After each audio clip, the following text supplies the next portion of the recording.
বাচ্চা পোলা বানো এটা স্টার্ট করতে পারবে। এটা কেমন দাম দিচ্ছেন? এটার দাম দিচ্ছি আমরা মার্কেটে 35,000 32,000 এক একজন এক এক রেট দিতেছে। তো আমরা যেহেতু চ্যালেঞ্জ হিসাব করে এবার মার্কেটে মাল দিচ্ছি মাত্র 25,000 টাকা।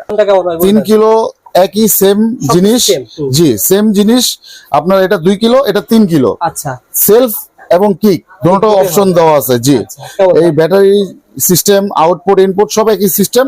আমরা এই 3 কিলোটার দাম দিচ্ছি মাত্র 32,000 টাকা। 32,000 টাকা, 32,000 টাকা। 3 কিলো কাওয়াসাকি ব্র্যান্ড 25,000 টাকা। 2 কিলো 25,000 টাকা, 32,000 টাকা পেয়ে যাবেন। আর 1 কিলো ছিল 16,000 টাকা। 16,000 টাকা, 25,000 টাকা, 32,000 টাকা। এটা বর্তমান দাম। এটা কি 7.5 কিলো না? 7.5 কিলো। 7.5 কিলো। অফিসে বলেন, বাসা বাড়িতে বলেন, সবচেয়ে গুরুত্বপূর্ণ কিন্তু কারেন্ট